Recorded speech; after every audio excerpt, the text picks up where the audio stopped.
South ఇండియాలోనే biggest sorry store మన Varahi silks మన విజయవాడ ఎంజీ రోడ్ లో డిసెంబర్ 4వ తారీఖున ఘన ప్రారంభం. నమస్తే రమగారు. నమస్తే జయ. రమగారు, దీపారాధన ఉదయం చేస్తాం ప్రతిరోజు, ప్రతి ఒక్కరం కూడా. అయితే కొన్ని సందర్భాల్లో ఉదయం పూట కొంత కుదరని అవకాశాలు కూడా ఉంటాయి కొంతమందికి. ఎందుకంటే ఆఫీసులకు వెళ్ళాలి, లేకపోతే పిల్లల్ని పంపించాలి. ఇలాంటప్పుడు సాయంకాలం దీపం పెట్టొచ్చా? ఏ సమయానికి పెట్టాలి? సాయంకాలం చేసే దీపం యొక్క విశిష్టత ఏమైనా ఉందండి? ఉదయం కుదరకపోతే సాయంకాలం చేసుకోవచ్చు, ఉదయం కుదిరినా సాయంకాలం కూడా చేయొచ్చు. అది 2 పూట్ల దీపారాధన ఎప్పుడు మంచిదే. పొద్దున ఎలాగో చేసుకుంటాం, చేసుకోగలిగిన వాళ్ళు. చేయలేని వాళ్ళు సాయంత్రం చేసుకోండి అని చెప్తున్నాం, కానీ ఉదయంతో పాటు సాయంత్రం దీపారాధన చేసే విశేషం కూడా మంచిదే, అది ఉపయోగపడేది. సాయంకాలం అనేసరికల్లా మనకు ఒక సాధారణంగా చెప్తారు, సూర్యాస్తమయం అవి అయినాక పరమేశ్వరుడు తాండవ వేళ అది. ఈ ఉజ్జయిన్లోనూ అక్కడ సాయంకాలం హారతిస్తారు జయ, మామూలుగా ఉండదు. బాగుంటుందో. కాళిదాసు రాసిన మేఘ సందేశంలో సాయంత్రం పూట ఆయన తాండవం చేస్తాడని, ఈ ప్రమదగణాలని తప్పెట్లు కాహళధ్వనులు చేస్తున్నారని రాస్తారు.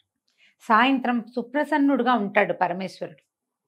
ఆయన అర్ధనారీశ్వర స్వరూపంలో నాట్యం చేస్తాడు. ఇప్పుడు మనకేంటి, శివుడు మోక్షకారకుడు, ఐశ్వర్యకారకుడు కూడా.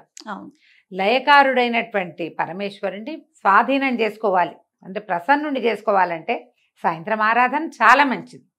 శివార్చన ఎప్పుడూ సాయంకాలమే చెప్తారు. దీంతో పాటు ప్రదోషకాలార్చన అనేది ఒక ప్రత్యేకమైన విధానం ఉంటుంది. ప్రదోషకాలంలో దీపం అంటారు. ప్రదోషకాలంలో దీపం. సాధారణంగా ప్రదోషం అంటే ప్రతి సూర్యాస్తమయం, ప్రతిరోజు సూర్యాస్తమయానికి ముందు వెనకల సమయాల్ని ప్రదోషకాలం అనే చెప్తారు ప్రతిరోజు. ఇందులో విశేషమైన కాలాలు ఏమున్నాయంటే, పౌర్ణమికి ముందు వచ్చే త్రయోదశి, అమావాస్య ముందు వచ్చే త్రయోదశి, ఈ 2 విశేషం. వీటిని ప్రత్యేకంగా ప్రదోషకాలము అని చెప్తారు. ఆ సమయంలో నందీశ్వరుడికి అభిషేకం చేయటము, ప్రత్యేకంగా శివాభిషేకం చేసుకోవటము చాలా విశేషంగా చెప్తారు. ఈ నందీశ్వర అభిషేకం చేస్తే ఏం జరిగిందో మనకి తెలియని పాపాలు కొన్ని ఉంటాయి చూడు, అవి పోతాయి. ఏదో జరిగింది మన వల్ల, అదేదో మనకి తెలియదు, ఏదో మనని పట్టి పీడిస్తూ ఉంటుంది. దేనివల్ల మనకి సమస్యలు వస్తున్నాయో అర్థం కానిదా సమస్యల నుంచి బయటపడాలంటే ప్రదోషకాలంలో ఈశ్వరాభిషేకం కానీ నందీశ్వరాభిషేకం కానీ విశేషంగా చెప్పబడతాయి. చాలా గొప్పవి అవి, చాలా అద్భుతమైన ప్రయోజనాన్ని ఇస్తాయి. మన జీవితంలో పెనుమార్పుకి కారణం అవుతుంది ఆ అర్చన. అంత విశేషమైంది ప్రదోషకాలం, అంత గొప్పది. ఇప్పుడు నిత్యము ప్రదోషం అంటే సూర్యాస్తమయం వెళ్ళాక 1 గంట, గంటన్నర పాట భేదాలు ఉన్నాయి. కొంతమంది ½ అన్ అవరే అంటారు, కొంతమంది 2.5 గంటలు అంటారు. ఏదైనా సరే సూర్యాస్తమయం అయ్యాక దీపారాధన చేసుకోండి. మరి 8, 9 చేసేయద్దు, 7 గంటల లోపల చేసుకోండి. రాత్రి అయిపోయి సాయం సంధ్య, ఈ సాయం సంధ్యలో సూర్యుడు వెళ్ళాక విశేషం.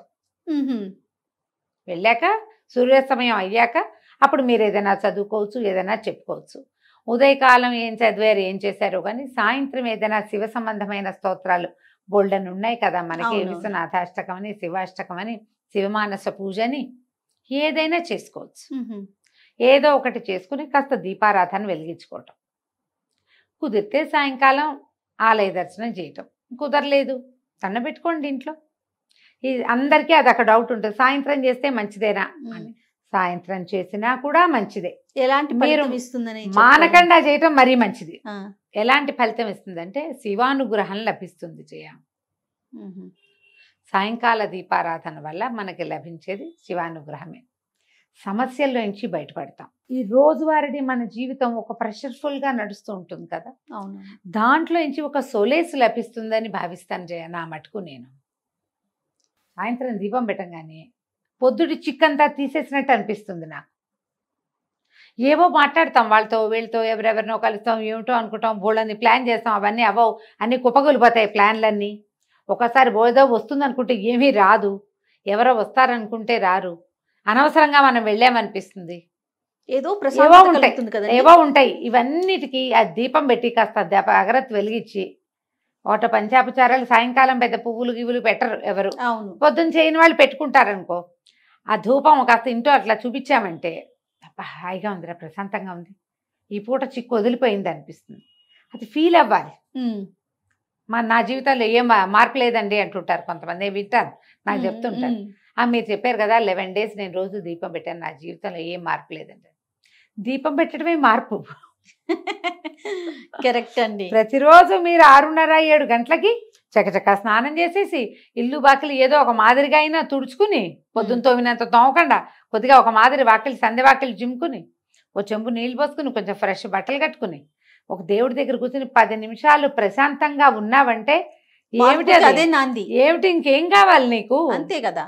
ఆకాశం ఊడి పడాలి, ఎప్పుడు పడుతుంది దానికి సమయం వచ్చినప్పుడు. రోజువారీని పరుగులో నువ్వు ఒక్క 10 నిమిషాలు భగవంతుడికంటూ సమర్పించగలుగుతున్నావంటే అదే పెను మార్పు. అంతకంటే ఏం మార్పు కావాలి? ఏదైనా శివ సంబంధమైనవి చదువుకోండి. నువ్వు కూడా సాయంత్రం దీపమే కదా పెట్టావు. ఈ పొద్దున పూట పరిగెత్తే వాళ్ళందరూ సాయంకాలం ఇంటికి వచ్చాక కాస్త చక్కగా ఫ్రెష్ అయ్యి ఏదో అవసరమైన 2-3 పనులు చేసుకుని ఆ దేవుడి దగ్గర 10 నిమిషాలైనా కూర్చుని దీపం పెట్టుకుని ఒక అగరత్తి వెలిగించి ధూపం దీపం సమర్పించి ఏంటో ప్రశాంతంగా అనిపిస్తుంది రమ్మగారు. ఆ ఫీలింగ్ ఏంటో తెలీదు. అంతే. మీరు చెప్పినట్లుగా అమావాస్య ముందు పౌర్ణమి ముందు స్పెషల్ గడియలు ఉంటాయి అన్నారు కదా, ఆ విషయం నాకు తెలీదు. అదేలే, నేను ఉదయం నాకు కుదరక సాయంత్రం పెట్టుకుంటా, భలే ప్రశాంతంగా ఉంటుందండి. ఒక 2 రోజులు కుదరకపోతే ఏదో ఆందోళన, ఏదో మిస్ అయిపోతుంది, ఏదో అట్లా అనిపించేస్తుంది. ఓ పండో ఫలమో పటిక బెల్లమో పంచదారో బెల్లం ముక్కో నివేదన చేయటం, కాస్త దండం పెట్టుకుని ఒక 5 నిమిషాలు స్థిమితంగా ఉంటాం.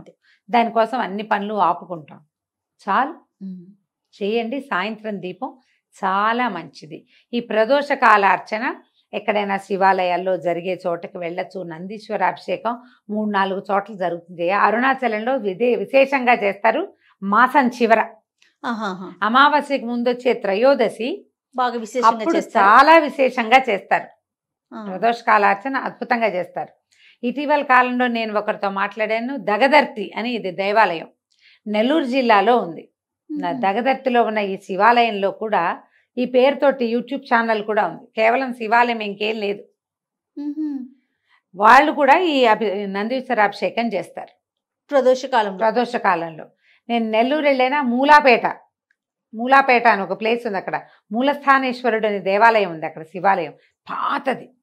అక్కడి నుంచే మొదలైందట నెల్లూరు ఊరు. అదే మొదలు. అక్కడే ఉసిరి చెట్లు ఉన్నాయి. నెల్లికాయ వల్లే నెల్లూరు అని పేరు వచ్చింది. ఉసిరికాయ నెల్లికాయ అంటారు. అక్కడ మొట్టమొదట పరమేశ్వరుడు వెలిసి ఉన్నాడు, మూలస్థానేశ్వరుడు. అక్కడ ఆస్థాన నందీశ్వరుడు ఉన్నాడు. వాళ్ళు కూడా ప్రదోషకాల అర్చన చేస్తారు. కొన్ని దేవాలయాల్లో విశేషంగా కనపడుతుంది. మీ సమీపంలో ఎక్కడైనా ఉంటే ప్రదోషకాల అర్చన చేయించుకోండి. ఈ అరుణాచలంలో దగదర్తిలో వీటన్ని చోట్ల కూడా మనం బుక్ చేసి పెట్టుకోవచ్చు. గోత్రనామాలు పంపిస్తే అర్చన చేస్తారు. అవకాశం ఉన్నప్పుడు ఒకసారి వెళ్ళి దగ్గరుండి ఆ నందీశ్వరుడికి చేసే అభిషేకాన్ని చూడొచ్చు కంటితోటి. ఇది విశేషమైనది. నువ్వు ఎందుకు అడిగావో సాయంకాల దీపంని, దాంట్లో మనం ప్రదోష కాలాన్ని కూడా కలుపుతున్నాం. అవునండి. ఇప్పుడు మీరు సాయంత్రం పెట్టే దీపాన్ని ప్రదోష దీపం అనొచ్చు. మీరు రోజు పెడతారు, ఆటోమేటిక్ గా త్రయోదశులు 2 కవర్ అయిపోతాయి. అవును కదా, తెలియకుండానే ఆ రోజులు కవర్ అయిపోతాయి. ఏదైనా మానేసే పరిస్థితి, మీరు బయటకు వెళ్ళే పరిస్థితి ఉంటే ఈ డేట్ చూసుకోండి. ఓకే, అమావాస్యకి ముందు పౌర్ణమికి ముందు రమ్మగారు. ఇవి 2 విశేషమైనవి. పెట్టుకోండి జాగ్రత్తగా. శివ సంబంధమైనది ఏ స్తోత్రం మీరు చదువుకున్నా కూడా మీకు అద్భుత ఫలితం. అంటే జయ, బ్రహ్మాండం ఊడిపడదు. అంతే కదండి. 2 పాయింట్లు ఉంటాయి వీటిలలో ఎప్పుడు కూడా. నీకు కావాల్సింది కాదు, రావాల్సింది వచ్చేస్తుంది. 1. 2ది, నీ మీద పడాల్సిన పెద్ద బండరాయి చిన్న రాయి అవుతుంది. ఎప్పుడో ఒకసారి రేర్గా ఈ రాయి తొలగిపోవచ్చు కూడా, పక్కన పడచ్చు కూడా. బండపడ్డానికి మనం ప్రిపేర్ అవ్వక్కర్ల, పడిపోతుంది ఎట్లాగో. నీ ప్రిపరేషన్ ఏం అక్కర్లేదండి, అది జరిగిపోతుంది. ఆ జరగాల్సిన భయంకరమైన పరిస్థితుల్లోంచి నువ్వు ఒక మాదిరి స్థితిలోకి మారగలుగుతావు ఈ అర్చనలు వాటి వల్ల. ఓకే, ఈ పాజిటివ్ ఎనర్జీ వల్ల మనం కొంత తప్పించుకుంటాం. అదే కదా మనకు కావాల్సింది, అదే కదండి కదా. ఇది చాలు కదా మరి. కాబట్టి ఈ రకంగా ముందుకెళ్ళండి. చాలా సంతోషం రమ్మగారు. నమస్తే. నమస్తే జయ.